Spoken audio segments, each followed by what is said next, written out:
मौसमी बरसात अपनी खूबसूरतियाँ और जायकेदार फलों के साथ ख़त्म हो चुका था। दरख्तों के पत्ते तेजी से गिर रहे थे और सर्दियों की आमद थी।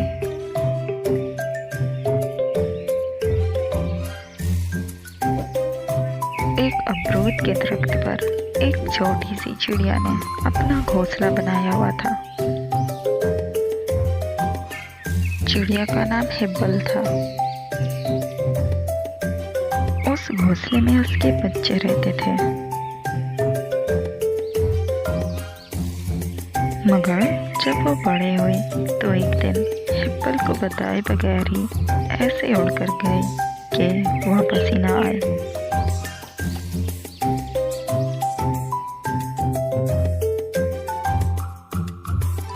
हिब्बल बेचारी पहले ही उनकी वजह से उदास रहती थी। फिर जब सर्दियाँ आई तो बाकी परिंदे भी अपने अपने घोंसले में चले गए।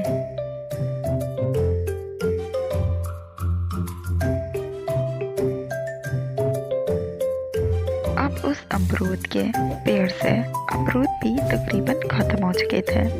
बस एक आधा अमरूद ही बाकी रह गया था। अमरूद के तने में चंद बड़ी चूंटियां रहती थी।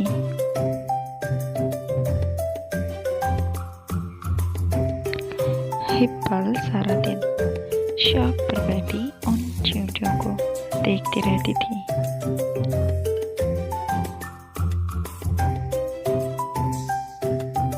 सर्दियों में जब कभी चींटियों का राशन खत्म होता तो हिब्बल से अमरूद मांगने आ जाती।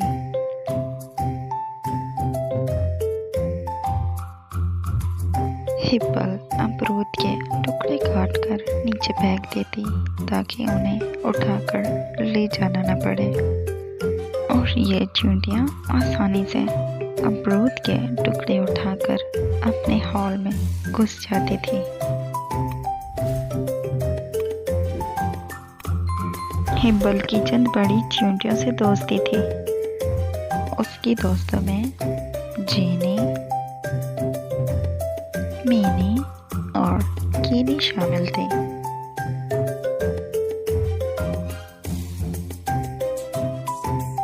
गुज़श्ता कई दिनों से बहुत ज्यादा सर्दी पड़ रही थी। हिब्बल को कोई परिंदा नजर न आता था। वो बहुत उदास थे।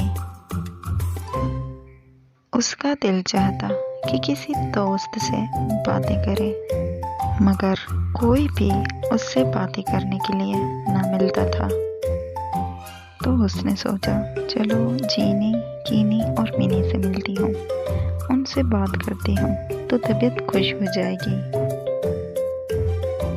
हिब्बल नीचे आई।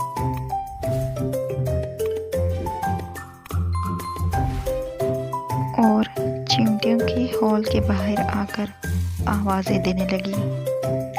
जीनी बाहर आओ, कीनी मैं हिब्बल हूँ। कोई बाहर ना आया तो उसने फिर से आवाज लगाई। मीनी देखो, मुझे तुम्हारी जरूरत है।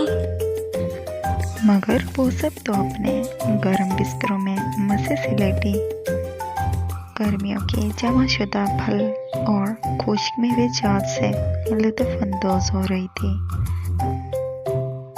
वो सब खामोश रही, कोई भी उसकी बात सुनने बाहर ना आई। बहुत दिन गुजर गए। हिब्बल कमजोर होती जा रही थी। कोई इंसान बाहर नहीं निकलता था। महीने भर से शदीद धुंध और सर्दी ने इंसानों को भी घरों में कैद कर दिया था। कुछ लोग बीमारियों के खौफ से भी बाहर नहीं निकलते थे। हिब्बल बेचारी का सर्दी और उदासी से ये हाल हो गया था कि वो उठकर चल भी नहीं सकती थी। कुछ खाने को भी दिल नहीं चाहता था। फिर एक दिन जब चींटियों का खाना खत्म हुआ तो वो अपने बिस्तर से उठी कि खाने को कुछ ढूंढे। मगर बाहर तूफानी बारिश की वजह से हर जगह पानी जमा हो गया था। यहाँ तक कि पानी चींटियों के हाल में भी घुस आया था और उनका सब खाना भी खराब हो गया था।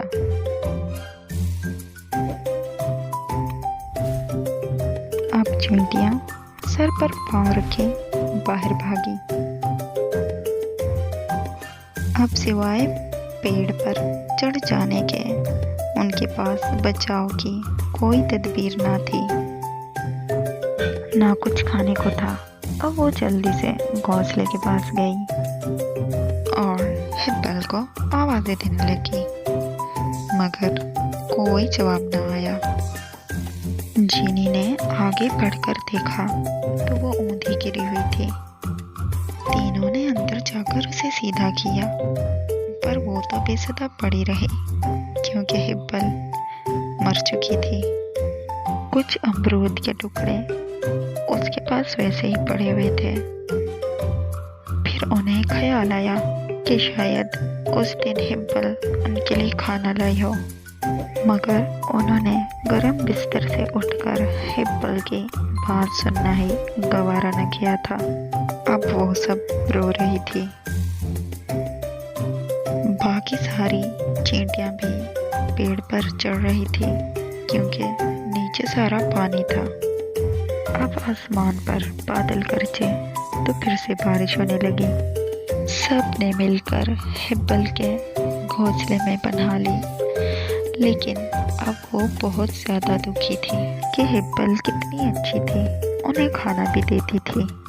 अब जब वो मर गई तो भी उसने सबको पनाह दी थी, मगर जब हिब्बल उदास थी तो उन्होंने उनकी बात सुनना ही गवारा न किया था।